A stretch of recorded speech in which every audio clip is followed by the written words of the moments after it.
Hello everyone, আসসালামু আলাইকুম। কেমন আছেন সবাই? আশা করি যে যেখান থেকে ভিডিওটি দেখছেন, কাছে অথবা দূরে, দেশ অথবা দেশের বাহির থেকে, আল্লাহর অশেষ রহমতে সবাই ভালো এবং সুস্থ আছেন। আমি তাসলিমা চলে আসলাম সৌদি আরব থেকে নতুন একটি ভিডিও নিয়ে আপনাদের মাঝে। আশা করি ভিডিওটি ভালো লাগবে আর পুরোটা ভিডিও জুড়েই আমার সাথে থাকবেন। শুরুতেই বলবো, যে সকল আপু এবং ভাইয়েরা আমার লাস্ট ভিডিওটি দেখেছেন, সুন্দর সুন্দর কমেন্ট করেছেন, তাদেরকে জানাই অসংখ্য ধন্যবাদ। আর যারা যারা আমার ভিডিওটি প্রথম দেখছেন, আমার চ্যানেলে নতুন, চাইলে চ্যানেলটিকে সাবস্ক্রাইব করে পাশে থাকা বেল বাটনটি বাজিয়ে দিতে পারেন।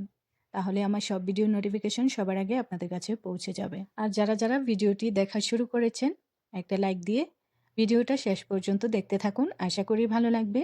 আর ভিডিও দেখা শেষ হয়ে গেলে আপনাদের সুন্দর একটা মতামত জানিয়ে দিবেন সুন্দর একটা কমেন্ট করে। এখন বাজে রাত 2টা।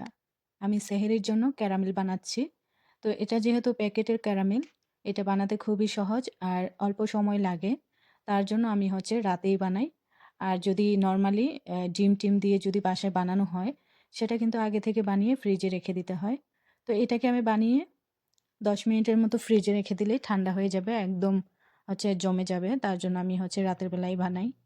তো কিছুক্ষণ পরে আমি সেহরির জন্য রান্না শুরু করব। তার আগে আমি ১ম এ ক্যারামেলটাকে বানিয়ে ফ্রিজে রেখে দেব যেন সেহরির সময় খাওয়া যায়। আর এই ক্যারামেলটা বানানো একদম সহজ। এটা প্যাকেটের। এই ক্যারামেলটা আমি যেভাবে বানাই, ১ প্যাকেট ক্যারামেলের সাথে আমি ২ কাপ দুধ দিয়ে দিই। কাপটা একটু ছোট, বেশি বড় না। আমি যেহেতু ৩ প্যাকেট বানাচ্ছিলাম, তখন আমি এখানে ৬ কাপের মতো দুধ ব্যবহার করেছি। আর পানির পরিমাণটা বুঝিয়ে দিতে হয়। আর এখানে আমি একটু ব্যানানা ফ্লেভার দিয়ে দিব। ফ্লেভারটা অনেক মজার আসে এটা দিলে। এই যে, অনেক ফ্লেভারই আছে, আপনার যেটা ভালো লাগে সেটা দিতে পারেন। আমাদের বাসায় সবাই এটাই পছন্দ করে, তাই আমি ব্যানানা ফ্লেভারটাই দিয়ে দিচ্ছি। আমি এখানে ৩ প্যাকেটের জন্য অর্ধেক ব্যানানা ফ্লেভার দিয়ে দিলাম। ছোট্ট একটা বোতল দেখতে পাচ্ছেন, এখান থেকে অর্ধেক দিয়ে দিলাম। তো এটা বানাতে বেশি সময় লাগে না। যখন দুধ আর ক্যারামেলটাকে দুধের সাথে এভাবে জাল করে নেবেন। ২-৩ টা বলক উঠে গেলেই হয়ে যাবে। চুলাটা অফ করে দিয়েছি আর এইভাবে আমি কাপের ভেতর করে নিয়ে নিয়েছি। তো এটাকে এখন আমি ফ্রিজে ঢুকিয়ে রেখে দেব। মানে সেহরির আগ পর্যন্ত আরকি। এখন যেহেতু ২টা বাজে, সেহরি খাবো আমরা ৩টা ৩:৩০ র দিকে। ততক্ষণে ঠান্ডা হয়ে যাবে। তো ফ্রিজে রেখে দিয়েছি আমি। ধোঁয়া উঠতেছে। আমার কাছে ক্যারামেল এভাবে খেতে ভালো লাগে, চায়ের মতো করে। যখন এরকম গরম থাকে, চায়ের মতো করে খেতে আমার কাছে খুবই ভালো লাগে। তো আজকে সেহরিতে রান্না করা হয়েছিল খাসির মাংস দিয়ে তরকারি। তো তরকারি দিয়ে খাওয়ার জন্য সাদা ভাত রান্না করা হয়েছিল। তো আমাদের বাসায় তো সাদা ভাত বেশি একটা রান্না করা হয় না। তো আজকে যেহেতু সাদা ভাত রান্না করা হয়েছে, আমি ভাবছি যে আমি মাংসর তরকারি না খেয়ে বাসায় বেগুন আছে আর আলু দিয়ে ভর্তা বানিয়ে বাঙালি স্টাইলে খাবো। আর ডিম ভর্তাও বানাইছি, আলু ভর্তা, ডিম ভর্তা। আলু ভর্তাটা এত মজা হয়েছিল, আমি আলুটাকে ভাতের সাথে দিয়ে সিদ্ধ করেছিলাম, একদম আটালো হয়েছে। আর ভর্তাটা এমন সাদা দেখা যাচ্ছে কারণ আমি তো শুকনো মরিচ দিয়ে বানাইনি। কাঁচামরিচ সিদ্ধ দিয়ে তারপর বানাইছি। সত্যি অনেক মজা হইছে। আর আলুর ভর্তাতে ঘি দিলে যে এত মজার ফ্লেভার আসে, এটা আগে জানতাম না আমি। আর অনেকদিন পরে বাঙালি খাবার খাইলাম, তো তাই অনেক ভালো লাগছে। আপনাদের কাছে মনে হইতে পারে যে সামান্য আলু ভর্তা আর বেগুন ভাজি দিয়ে খেয়ে এত বলার কি আছে? সত্যি কথা বলতে, আমরা যারা প্রবাসে থাকি, চাইলেই যখন তখন বাঙালি খাবার রান্না করে খাওয়া যায় না। দেখা যায় হাতের কাছে সবকিছু থাকলেও সময়ের অভাবে বা নিজের জন্য আলাদা করে রান্না করা, এগুলো একদমই ভালো লাগে না। দেখা যায় কি বাঙালি খাবারগুলো রান্না করতে একটু সময় বেশি লাগে। তার জন্য দেখা যায় অনেক সময় মন চাইলেও রান্না করি না।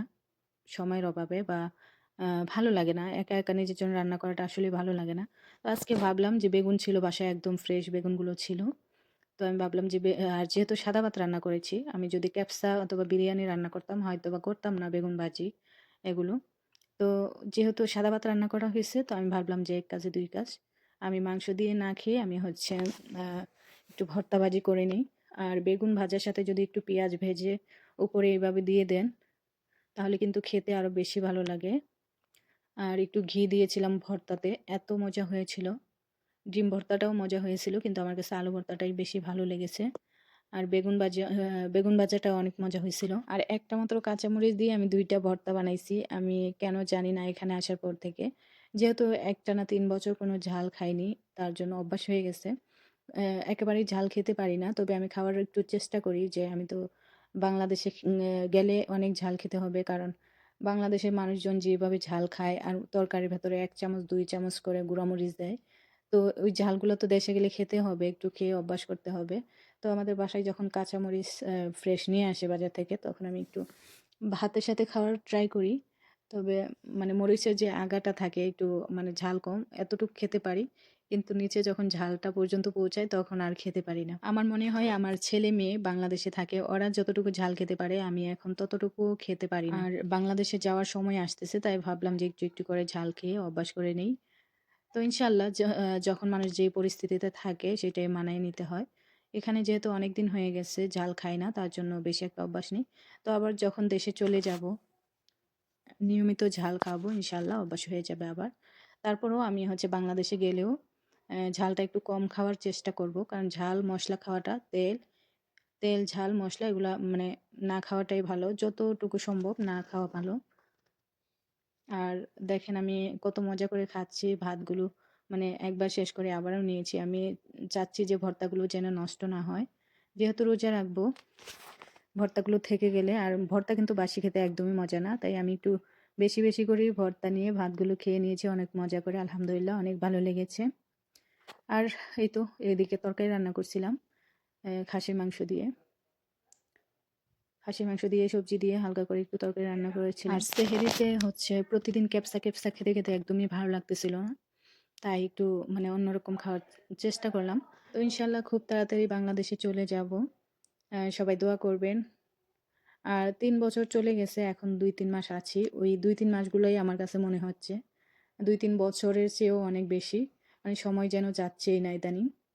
প্রত্যেকটা দিন যেন এক সপ্তাহ করে যাচ্ছে এরকম লাগতেছে। তো ইনশাআল্লাহ আল্লাহ ভরসা সময়গুলো যেন তাড়াতাড়ি চলে যায়, সবাই দোয়া করবেন। আসলে এত বছর পর বাংলাদেশে যাব, খুবই এক্সাইটেড লাগতেছে। আর আনন্দের কথা নাই বলি, আল্লাহ যদি হায়াতে বাঁচিয়ে রাখে, সুন্দরভাবে বাংলাদেশে নিয়ে পৌঁছায়, সে দোয়া করবেন সবাই। আর বাংলাদেশের মানুষ, আত্মীয়-স্বজন সবাইকে অনেক বেশি মিস করি। পরিবারের মানুষজনকেও মিস করি। আর খাবার-দাবার তো না বললেই নয়, বাংলাদেশের খাবার আমার খুব প্রিয়। আ আরব দেশের খাবারগুলোও আমার খুব পছন্দ। কিন্তু তারপরেও তার থেকেও বেশি পছন্দ বাংলাদেশের খাবার। বাংলাদেশের কিছু, কিছু খাবার আছে যেগুলো ভোলা যায় না। যেমন একটা তরকারি আমি খুব মিস করি, আপনাদের ভাইয়া নিজের হাতে রান্না করত। ইলিশ মাছের পাতলা ঝোল, ইলিশ মাছের লেজ দিয়ে ভর্তা বানাইতো। কি যে মজা লাগতো, আর মজা করে ভাত খেতে পারতাম অনেকগুলো।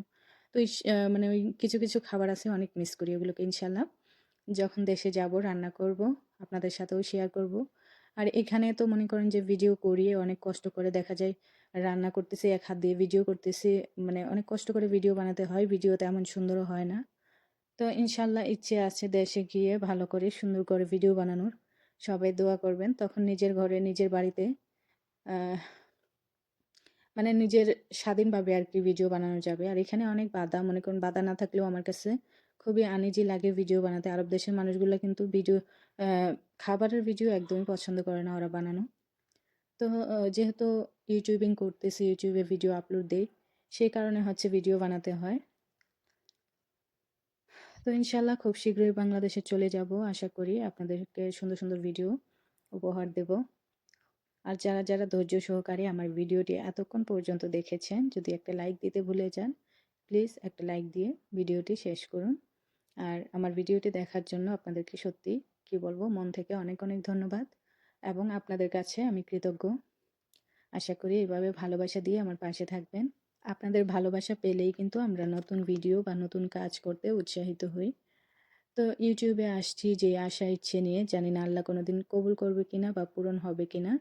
তবে ইউটিউবে এসে কিছু, কিছু প্রিয় মানুষদের সাথে পরিচিত হয়েছি, যারা হচ্ছে নিয়মিত আমার ভিডিও দেখেন বা আমিও সবার ভিডিও দেখি। সত্যি আমি ইউটিউবে থাকি আর না থাকি আপনাদেরকে সারা জীবন মিস করব এবং মনে রাখবো আপনাদেরকে। আসলে আমরা কারো পরিচিত কেউ না, আপন কেউ না, পরিবারের কেউ না। আমরা একেক দেশের একেক অঞ্চলের একেকজন, তারপরেও সবাই সবার পাশে আছি ভালোবাসা দিয়ে।